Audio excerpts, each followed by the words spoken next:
Good afternoon, everybody, and welcome to the Brainy Boomer Lecture Series. We're so very happy that you've all joined us today.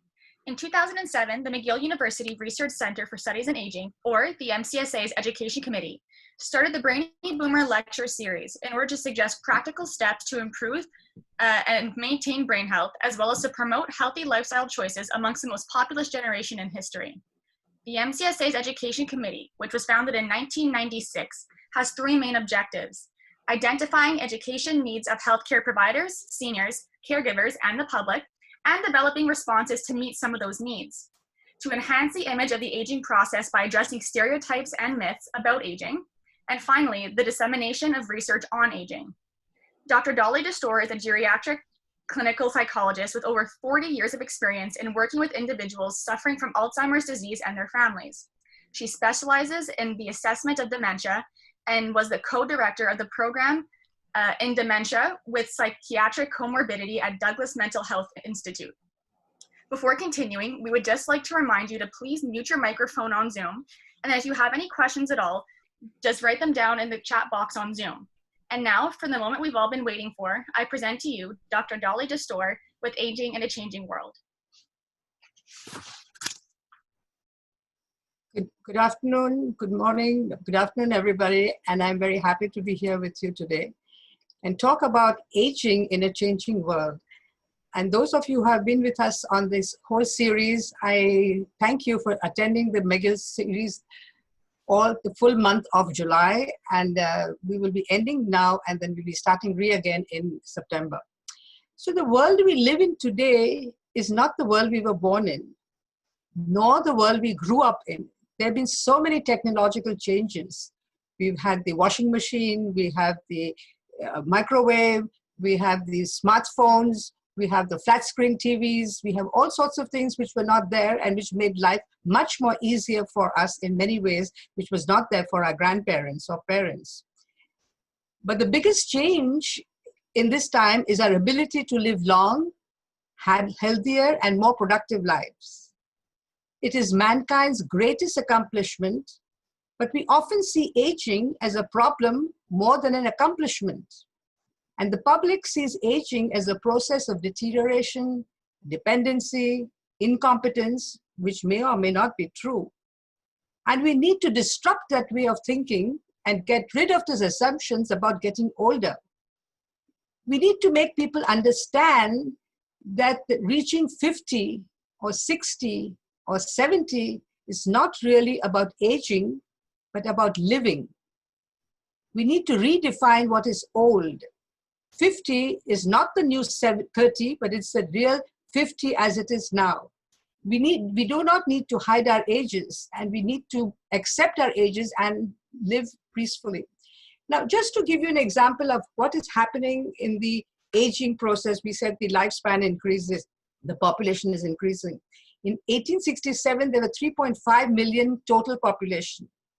In 2012, that went up to 34.92 million, after which 5.5 million were over the age of 65, which is about 14.4 million people, 14.4% people. In 2036, this percentage of the people of 65 and over is going to increase, and it's going to go up to 23.7%. And by 2051, if you're all alive then, it is still going to go up, and there'll be 24.7 million people over 65. This is for the whole of Canada. Now, if you only look at Quebec, in 2011, there were 15.7% over 65.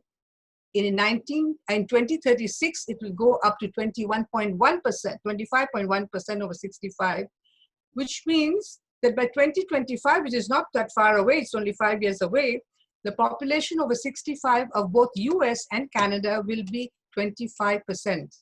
That's a whole lot of people.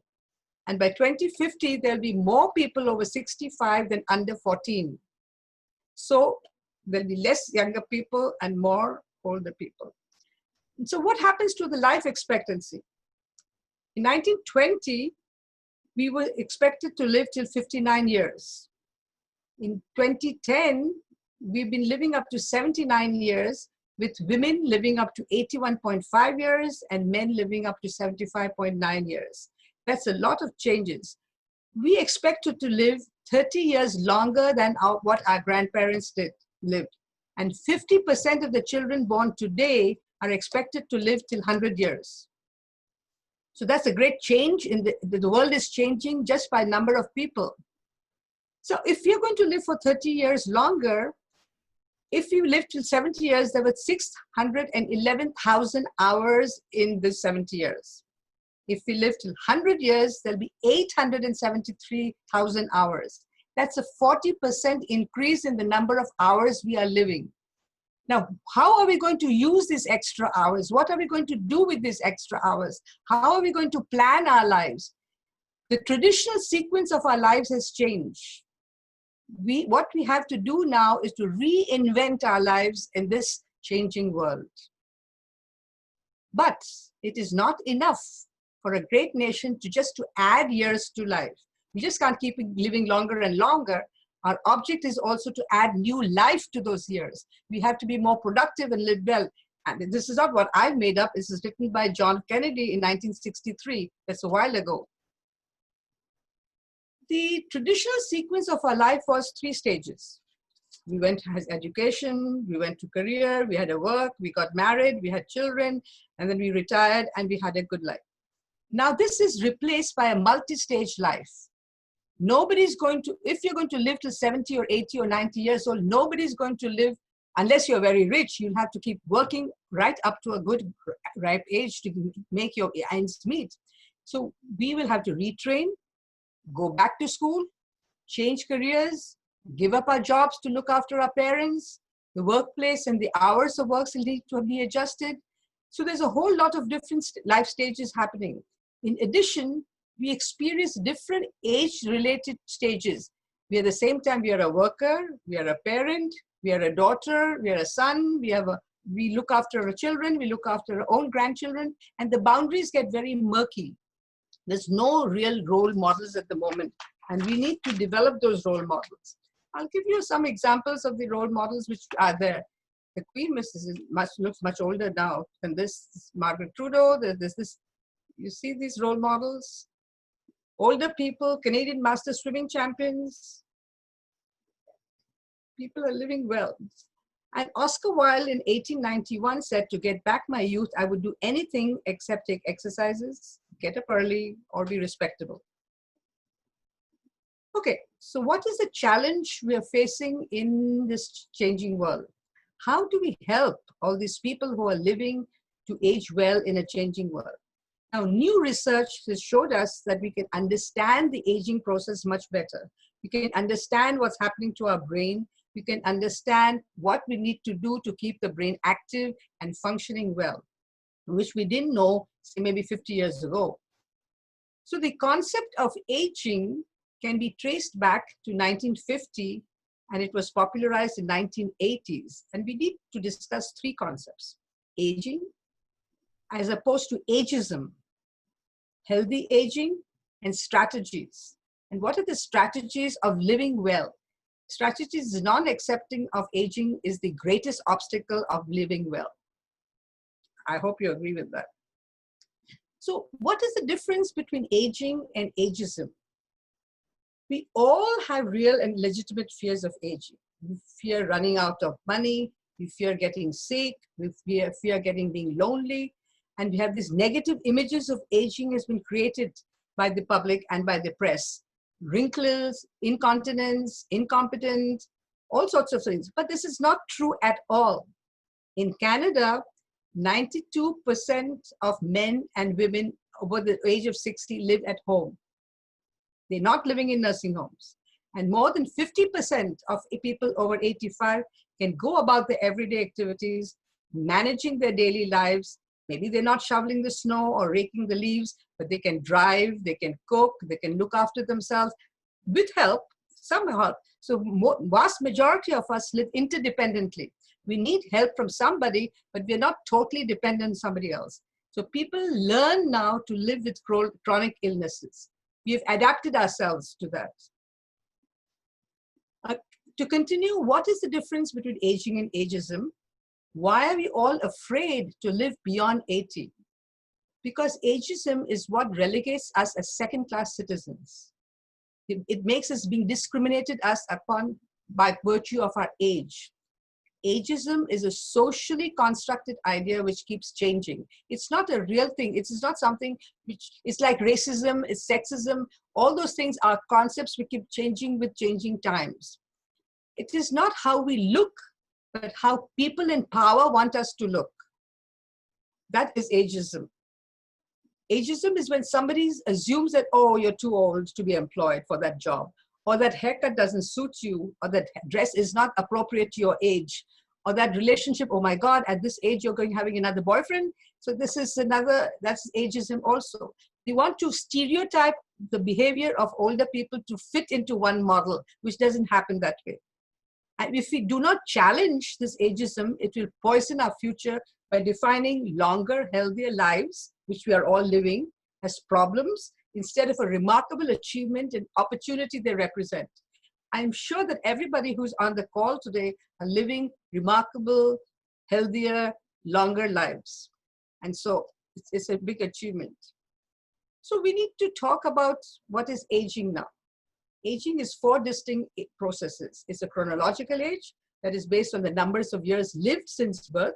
You are 70 years old, you're 75 years old, or you're 25 years old. It's the age since birth. And that it's also correlated, it's not correlated with your functional age. Aging can be also the young old, who are quite young and spry, between 65 and 74, maybe the middle-aged old, between 75 and 84, and the oldest old between 85 plus.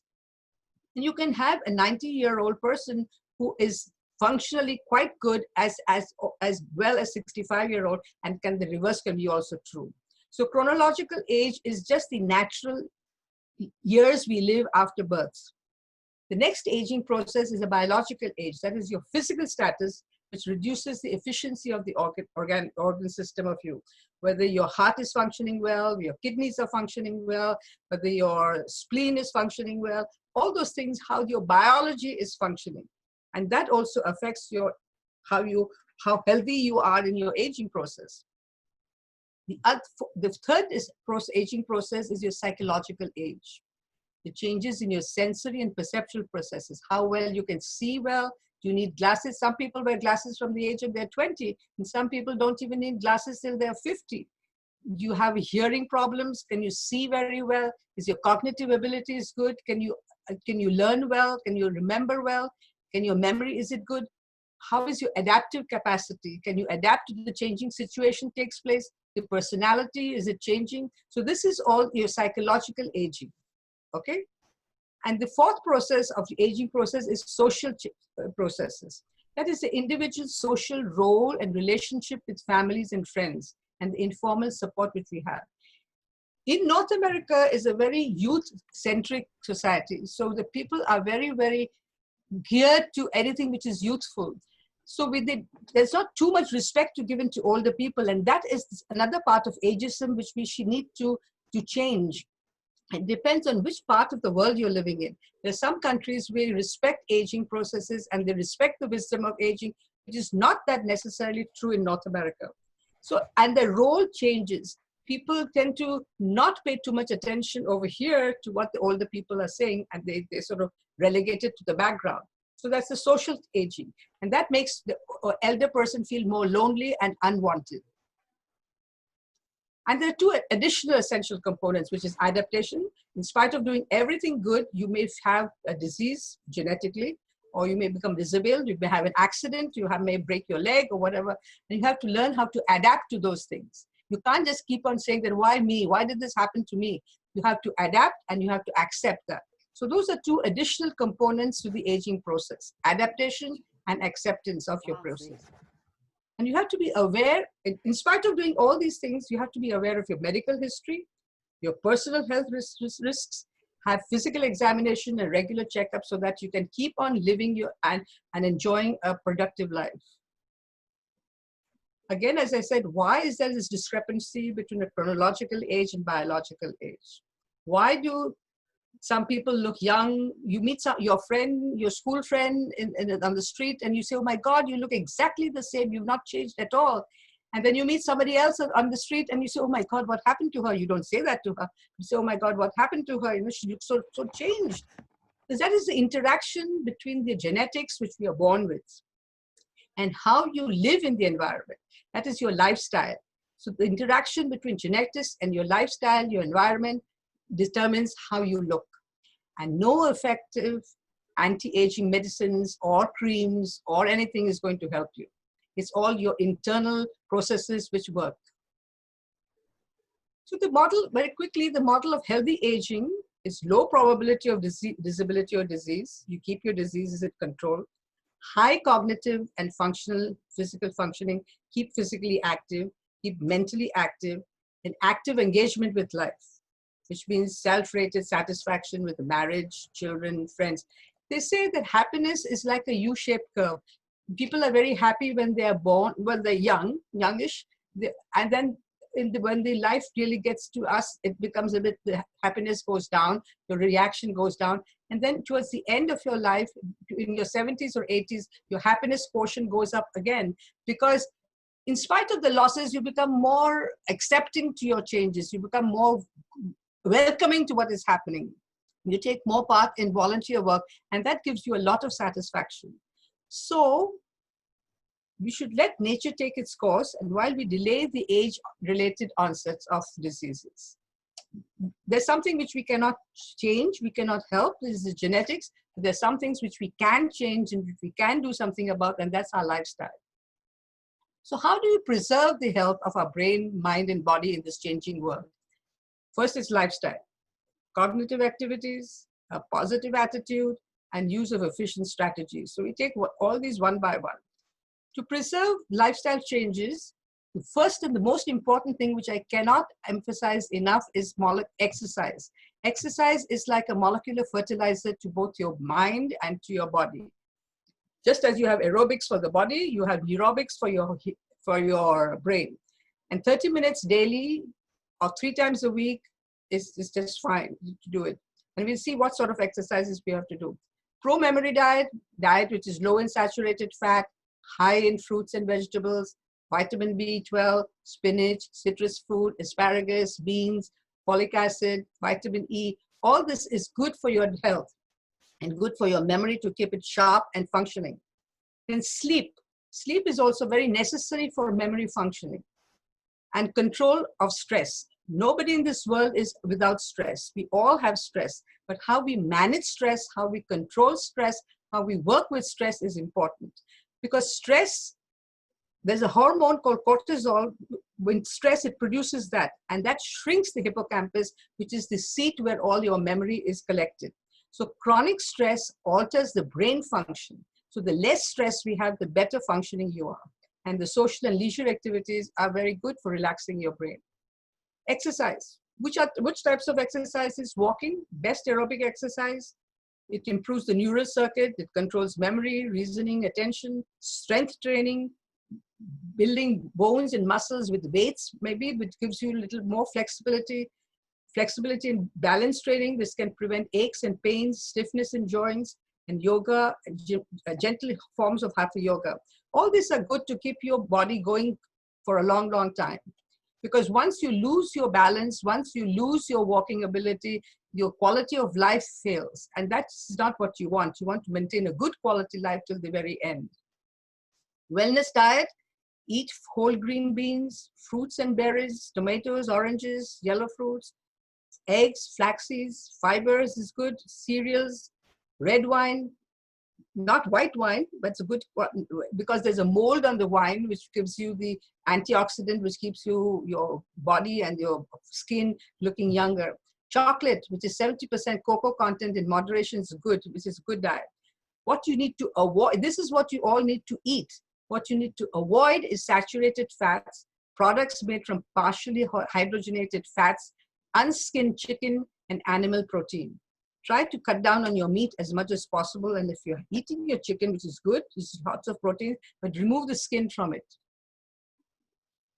Rest and sleep is another important part in the changing way this world. We are so hyper, we're doing so many things at the same time that we don't sometimes have enough time to sleep. We don't have enough time to rest.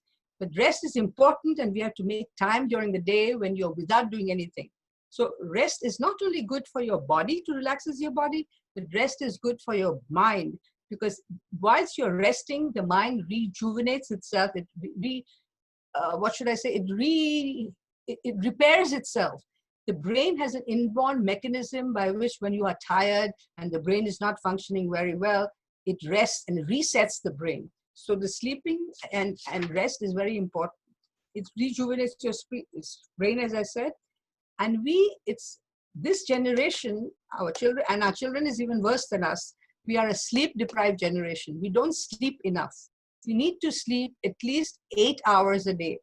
Well, as we grow older, maybe we require a little bit of less sleep. Maybe instead of 8 hours, 6 hours we can get by with, but we need to have little break periods in the daytime to sleep and rejuvenate our brain again. And we have to minimize early awakening. Sometimes we say, oh, I will sleep late, but I will wake up late. That doesn't work. The body has an inborn mechanism of day and night, and we have to keep that maintaining itself. Then touch and sex is also another important way of keeping yourself in a good physical, optimal health. And massage on a regular basis is also good. So lifestyle, early in life, is important to protect ourselves and prevent risk factors later on in life. So you have to cultivate healthy and disciplined lifestyle from early on, so that we don't suffer from high blood pressure. If you don't get angry too often, we don't suffer from cholesterol. If it is a genetic, we may, but we should control as much as possible our lifestyle. And this is a persistent effort required to develop resilience, which is the opposite of stress.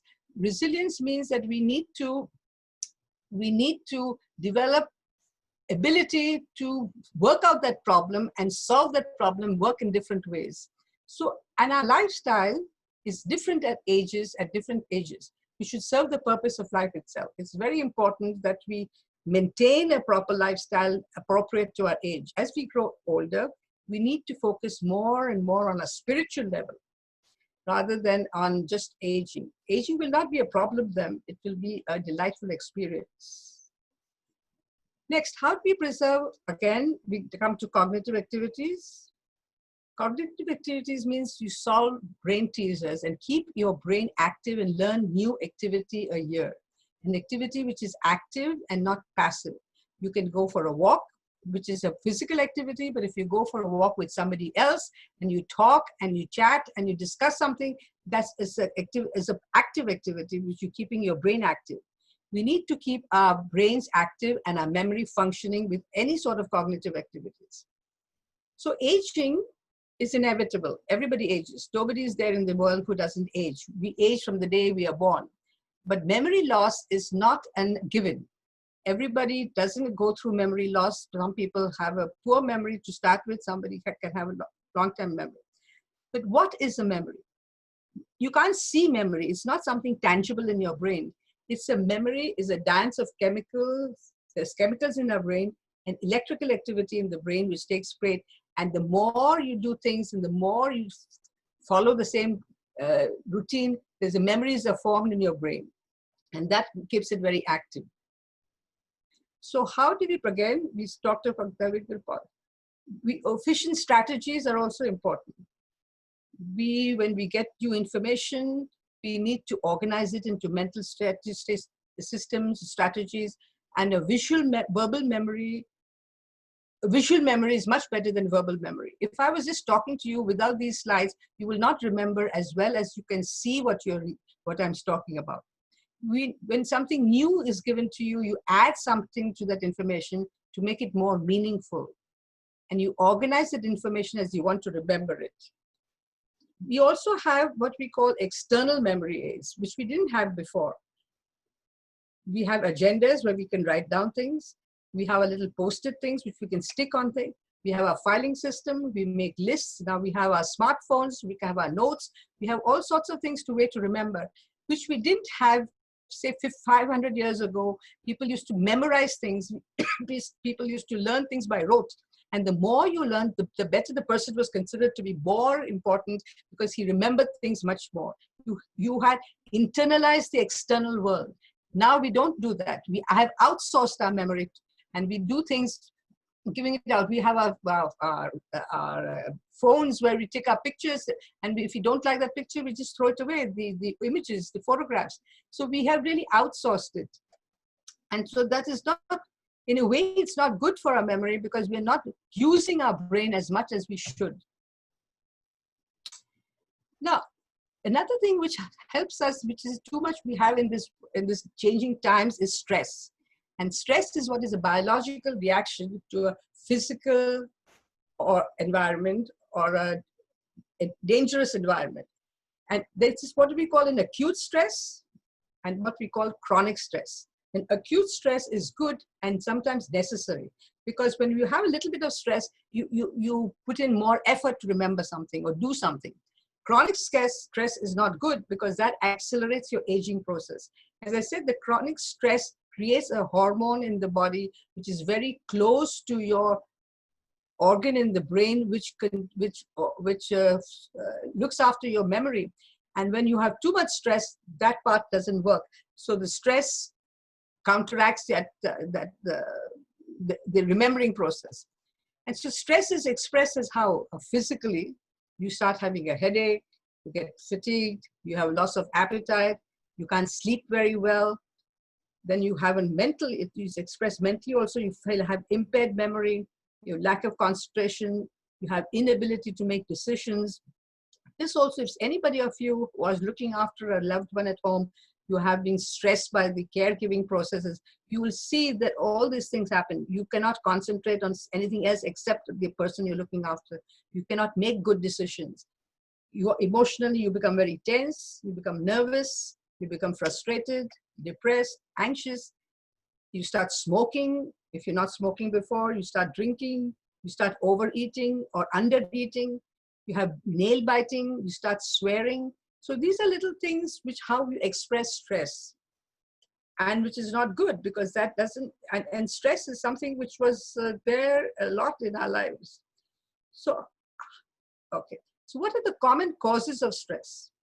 Work, job related, and especially in this day, is this time when the COVID-19 is so prominent, and people are losing jobs. Either at our age, we may not have lost a job, but our family members may have lost a job, our grandchildren may have lost a job, the finances may have been there, the worries about our RRSP, what's going to happen, we worried about our health. And so this is the time when we have a lot of stress.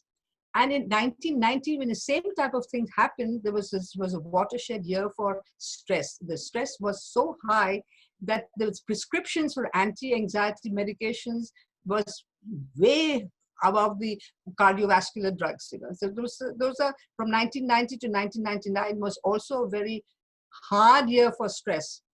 And now I think 2020 will be another hard year. Will be in literature, we'll be talking about this year, which is very good.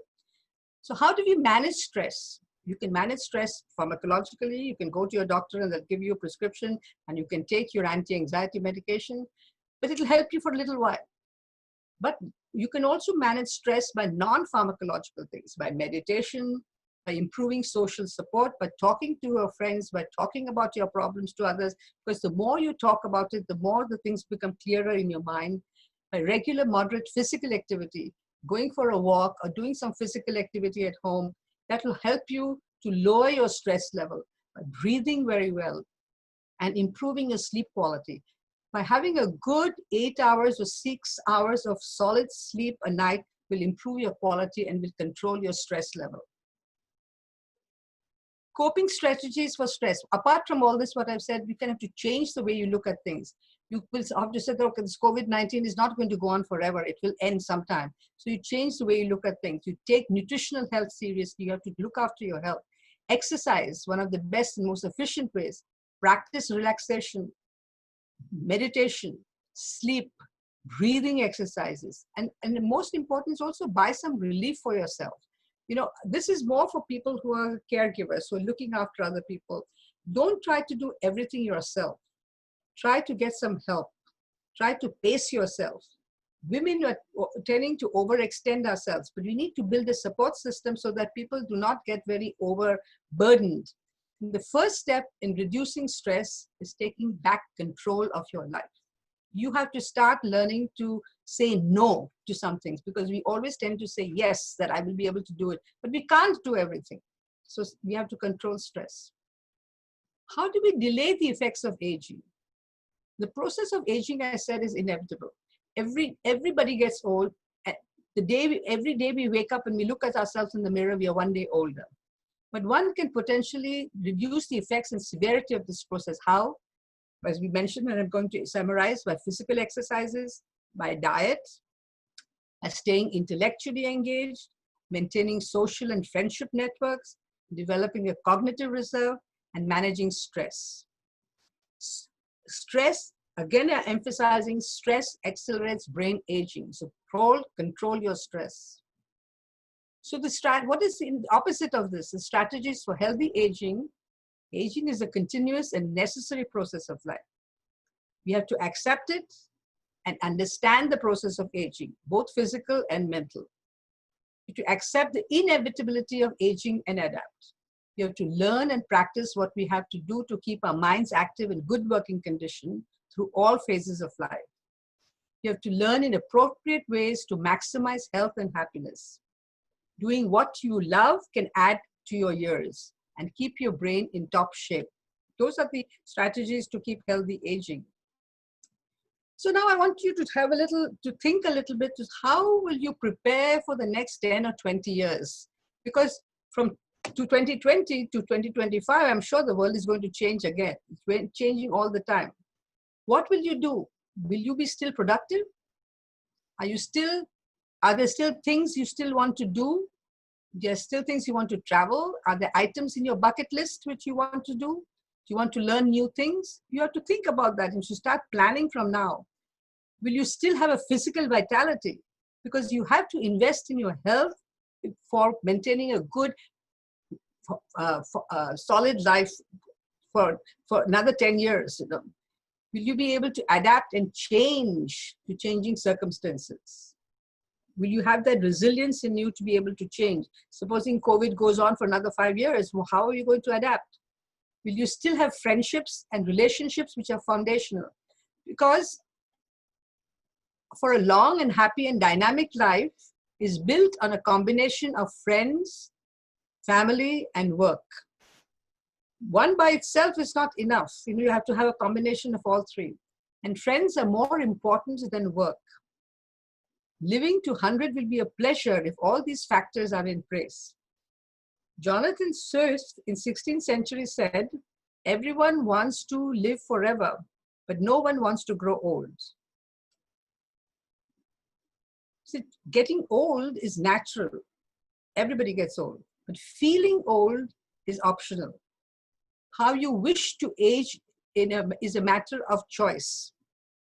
But the world changes, but how are you going to adapt? And the choice is yours. So I think that's about all. I'm open for questions if you have anything to ask. Thank you, Dr. Destor. That was fantastic. Does anybody have any questions for Dr. Destor?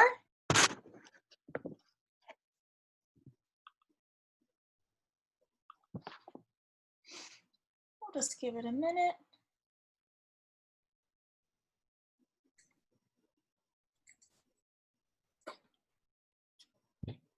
Yes, Charlotte. Bonjour. Est-ce qu'on peut avoir une copie du PowerPoint? Oui, c'est possible. OK.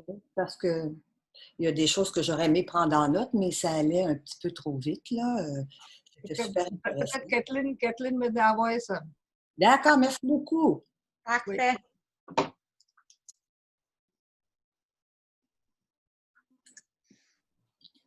Oui. So we have another question here. It says, is there an organization you would recommend that has resources dedicated to aging gracefully? Well, our McGill Center for Aging is the one. We organize our Brainy Boomer lecture series, which gives you a wide variety of different topics which we cover, and that will give you a good idea of how one can age gracefully. And we give lectures on that as well. Perfect. Thank you. So I can send out a copy of the PowerPoint to everybody who signed up today so you guys can see what Dr. Destor was talking about. Okay. Do we have any more questions for Dr. Destor?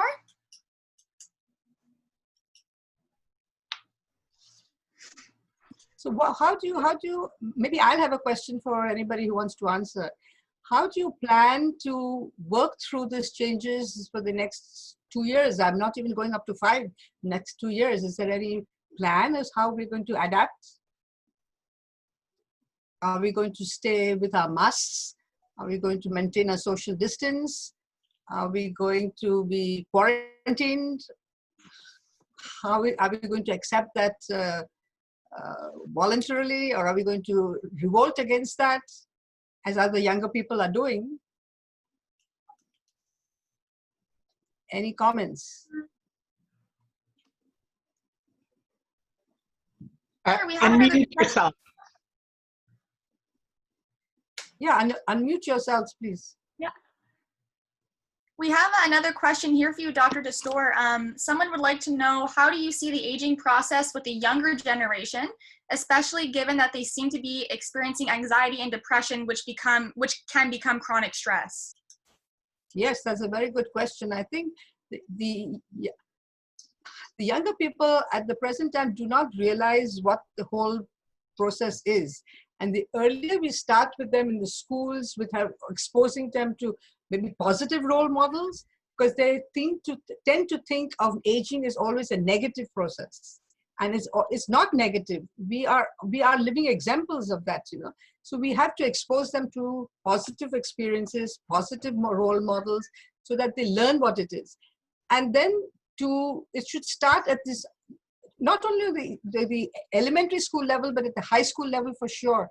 And even in the universities, if there's some sort of thing where they can be exposed to those processes, it's much better for them to learn what it is to be aging. Because aging is not a disease. Aging is not something apart from your normal life process. It's not like childhood or like middle age. It's not a particular, it's just a process of it, you know. You have to age. There's nothing to do. You cannot prevent aging, you know. So how you make use of that, how you adapt to that, how you prepare for that, that's the important part. And people have to be exposed that to from a much earlier, younger age. That's what I think. That's my. I'm sorry?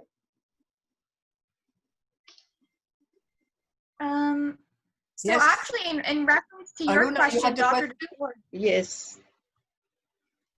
Yes, go ahead. Thank you, Dr. Destor. It was nice going through all these points and everything. So you asked what to do, what I'll be planning to do in next coming 2 or 5 years.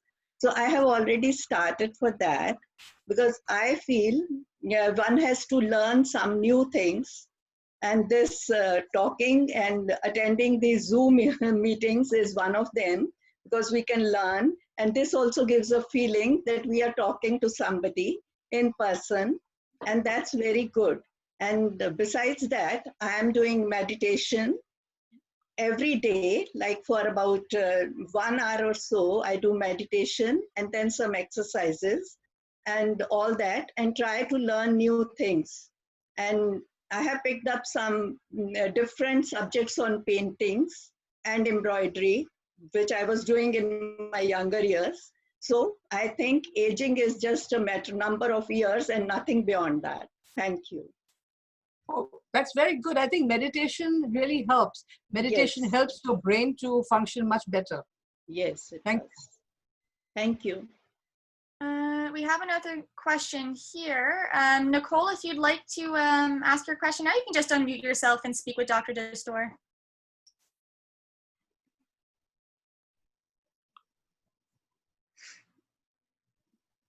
We'll just wait a moment. Okay. I'm doing something wrong here. Oh, no, we can hear you. Okay, I just want to say thank you very much. Doctor, it was very interesting. Very, very interesting. Oh, we're happy to hear that. Yeah. Okay. I have a question. Sure. I'll see you next week. Yeah. Okay, my question to Dr. Destur is, how have you managed aging, and how have you been so successful at doing it so well? Because I know you do it very well. I don't think about it. She's trying hard. I am 80 years old. Yeah, So and you proud of know, it, and proud of it. Yeah. Yeah. So, I mean, it just takes one day at a time. I just keep on doing things what I'm doing. I really try to keep healthy. I try to do exercises every day. I try to do some meditation. I cannot do too much meditation. I do some meditation. I do different activities. I keep myself busy with different things. So, and I suppose it's genetics. My parents lived long, so maybe I will live long too. But I want to live well and long. I just don't want to live in a wheelchair. So I want to live well. So I try to eat well. I try to do exercises, and I keep my mind active. That's very important. I try to do as much as I can mentally.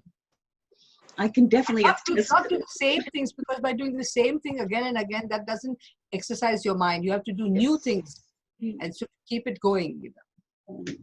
I must agree. I know you well, and you have definitely practiced aging really well. So you're a great model. Thank you very much for this presentation.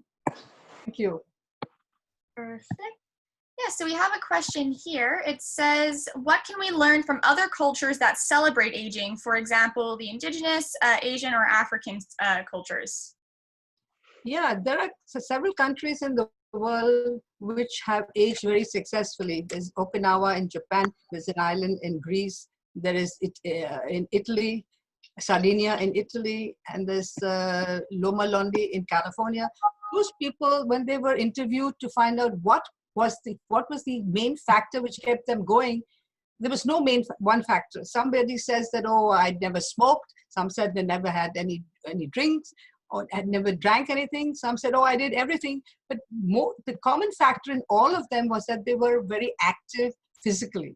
Some of them lived up on a hill, so they used to climb up and down. There was no elevators. There was no bus services. There were no transportation. So they kept physically active. And so there are people are now living longer and longer. Just 2 days ago, I read that Olivia de Havilland, an actress, she died at 104. So, I mean, that was something very rare to people living as long as that, you know. I mean, when you go to a Hallmark card company or any store, there are cars used to be up to 50 years. No, 50 is just too little. Maybe 70 years old, 80-year-old birthday cars. Now you have cars up to 100 years old because people are living that much longer. And so as I said, there are countries in the world which are known for their longevity. Maybe very soon, even North America will be known for our longevity, but just now we are not. But many countries are. And those countries have also where the people living longer have a good social support. They've been living with their families. They have their grandchildren or children visiting them or being with them. So there's a social support is important, and physical activity is important. I hope that answers your question. Perfect. We have another one here. So it says, I find I don't have as much strength as I used to. What should I do? Exercise. But you don't have much strength, what, physically or mentally? I believe it was in reference to physically. Yeah, because I think our body is got muscles, and unless you use it, you will lose it. So unless you keep exercising slowly, maybe start slowly, little by little, to regain your strength, it will not come automatically. Because people who have been sort of, say, bedridden or who have broken their legs, and we have to go back to rehab. We have to start doing exercises to be able to get back our strength, to get back this muscle strength. And it will come, but it'll take a while. But you have to keep exercising every day. You can't say, oh my God, it's paining me, I can't do this. When the rehab person comes, when the exercise person comes in, it pains to do your exercises. If you have a hip fracture, if you have a leg fracture, or if you have your shoulder broken, all those things have to be put back in place.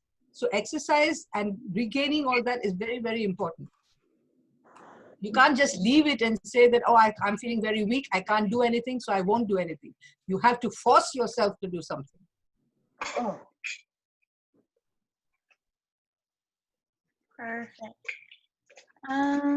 Okay, so we have another one here. So it says, Dr. Destor, you mentioned a U curve that people begin happy in life, and throughout life, happiness tends to decrease as we get busy with life and family, and towards the end, we go back to being happier, and they agree with that. However, I have a 92-year-old mother who, rather than being happier, is angry and unhappy. She's not adapting or accepting old age and the loneliness that accompanies it. Do you have any advice for her or for me as her daughter? Can you repeat the last part again? Absolutely. So they have a 92-year-old mother who, rather than being happier, is angry and unhappy. She is not adapting nor accepting her old age and the loneliness that sometimes accompanies it. Do you have any advice for her or for the person who asked the question as her daughter?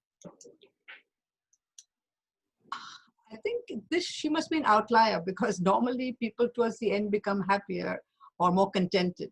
But if the person is not, that means there is some other underlying process going on.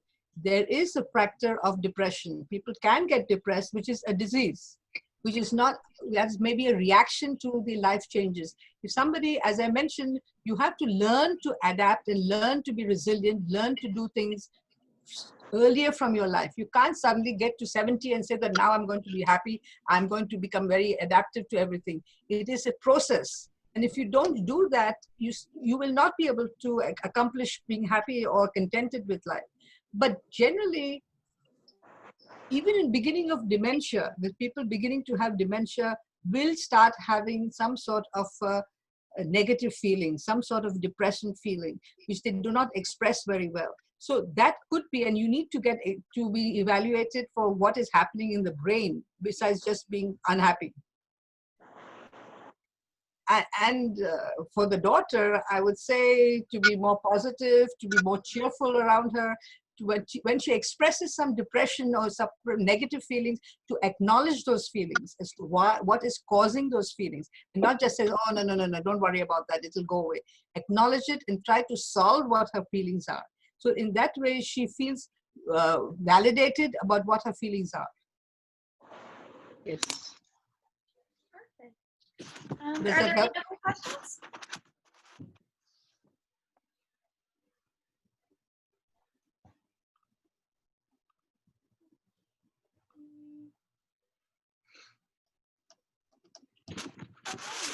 Well, thank you so much, Dr. Destor, for this fantastic presentation. Whoops, sorry, before we go on, we do have one more question. It says, you spoke about resilience as the opposite of stress. How do you maximize resilience? Resilience is something you have to learn from young age. You have to learn. See, if we live in a society, or we tend to, lately, we have been like parents giving to everything what the child wants. We never learn to say no to them, you know. Everything the child wants, the child throws a tantrum, and you give in. Every time you give in to something, the child does not learn to accept the negative, accept what cannot be done. So resilience is something you have to train the child from the beginning, so that when you grow up, we try to accept when something doesn't happen to go your way, something out of the ordinary happens, you learn to accept that and adapt to that. You can't, some people are there who always feel that the world owes them something, that they have to have everything they want, which is not possible. You have to learn to be able to separate your desire from what is available to you. Perfect, thank you. Correct?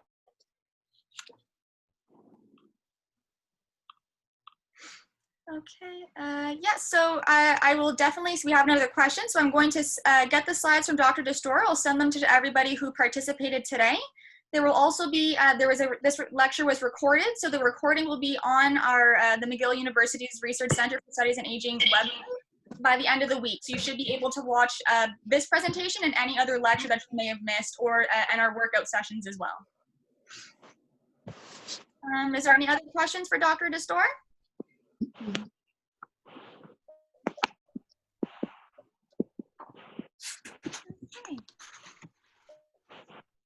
All right, well, thank you so much, Dr. Destor, for this fantastic presentation. The members of the MCSA's Education Committee would like to thank you and everybody who signed in today. Our next event is going to be from our workout, our new exercise program with Juliana Guerrero this coming Thursday, July 30th. And the link to all of our events that are going to be coming up will be down in the chat box, and we really hope to see you on Thursday and our next events in the future. So just once again, thank you all for signing in today, and we hope to see you at our next event. Thank you. Thank Thank you. you. Thank you. Bye. Bye.